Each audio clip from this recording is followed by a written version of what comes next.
বন্ধুরা আসসালামু আলাইকুম। ইরান ইসরায়েল যুক্তরাষ্ট্রের মধ্যে 5 সপ্তাহ চলমান যুদ্ধ সিজফায়ার ঘোষণা করা হয়েছে, তবে এটা শুধুমাত্র 15 দিনের জন্য। এই 15 দিন শুধু দুই পক্ষের মধ্যে আলোচনা চলবে এই যুদ্ধটাকে কিভাবে চিরস্থায়ীভাবে বন্ধ করা যায়। এই যুদ্ধ চিরস্থায়ীভাবে বন্ধ করার জন্য ইরান 10টি শর্ত তুলে দিয়েছে যুক্তরাষ্ট্রের কাছে। যদি যুক্তরাষ্ট্র এই 10টি শর্ত মানে তবেই ইরান সিজফায়ারে সম্মতি দেবে, নয়তো এই যুদ্ধ চলমান থাকবে। কি সেই 10টি শর্ত তা জানাবো আজকের এই ভিডিওতে। 15 দিনের যুদ্ধবিরতির ঘোষণার পর থেকে কেউ কাউকে হামলা করতে পারবে না, এমনটা কিন্তু বলা হয়েছিল। আমেরিকা ইরানে হামলা করবে না, ইরান মিডল ইস্টের দেশগুলোতে হামলা করবে না, আমেরিকান কোনো ঘাঁটিতে হামলা করবে না, ইসরায়েলের উপর হামলা করবে না, এমন চুক্তি ছিল। কিন্তু কিছুক্ষণ আগে ইসরায়েল লেবাননের একটা হসপিটালের মধ্যে হামলা চালিয়ে লেবাননের 8 জন নাগরিককে হত্যা করছে। ইরান থেকে যে 10টি শর্ত দেওয়া হয়েছিল যুক্তরাষ্ট্রকে, তার মধ্যে রয়েছে ইরাক, লেবানন ও ইয়েমেনে যুদ্ধ বন্ধ করতে হবে, পুরো অঞ্চলে চলমান সংঘাত থামাতে হবে। অর্থাৎ ইরানের এই 10টি শর্তের মধ্যে এই শর্তটাও ছিল যে লেবাননের উপর কোনোভাবে হামলা চালানো যাবে না। তারপরও ইসরায়েল কিছুক্ষণ আগে লেবাননের একটি হসপিটালের মধ্যে হামলা চালিয়েছে। শর্ত নম্বর 2, ইরানের বিরুদ্ধে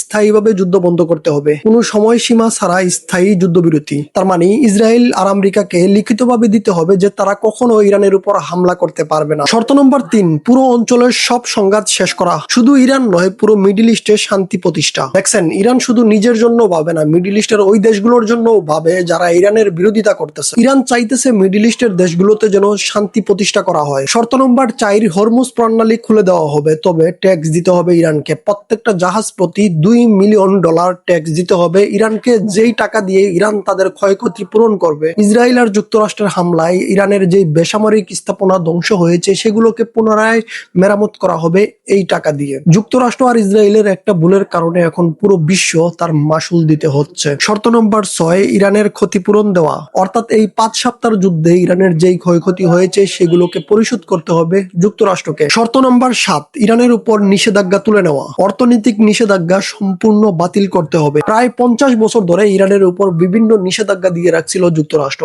এগুলোকে এখন বাতিল করতে হবে। শর্ত নম্বর 8, ইরানের জব্দ করা অর্থ ফেরত দেওয়া, বিদেশে আটকে থাকা সম্পদ মুক্ত করা। এই বিষয়টা সম্পর্কে হয়তো অনেকেই জানেন না যে যুক্তরাষ্ট্রের ব্যাংকে ইরানের কয়েক বিলিয়ন ডলার পড়ে আছে। ইরানের এই টাকাগুলো যুক্তরাষ্ট্র মেরে দিয়েছিল, এখন আবার সেগুলোকে ফেরত দিতে হবে। ইউরোপের বিভিন্ন দেশে ইরানের সম্পদ পড়ে আছে, সেগুলোকে ফেরত দেওয়া। শর্ত নম্বর 9, ইরান আগে বলেছিল যে তারা কখনো পারমাণবিক অস্ত্র তৈরি করবে না, কিন্তু এখন তারা পারমাণবিক অস্ত্র তৈরি করবে। এই ক্ষেত্রে যুক্তরাষ্ট্র বাধা দিতে পারবে না। শর্ত নম্বর 10, ইরানের দেওয়া এই সকল শর্ত যদি যুক্তরাষ্ট্র মানতে রাজি হয় তবেই এই যুদ্ধবিরতিতে ইরান সম্মতি দেবে, নয়তো যুদ্ধ চলমান থাকবে। এটাকে আমাদের বাংলাদেশি ভাষায় বলে ঠেলার নাম বাবাজি। মার্কিন প্রেসিডেন্ট ডোনাল্ড ট্রাম্পের এখন এমন অবস্থা হয়েছে, তিনি বলতে পারতেছে না জনসম্মুখে এসে ছেড়ে দে মা, কেঁদে বাসি।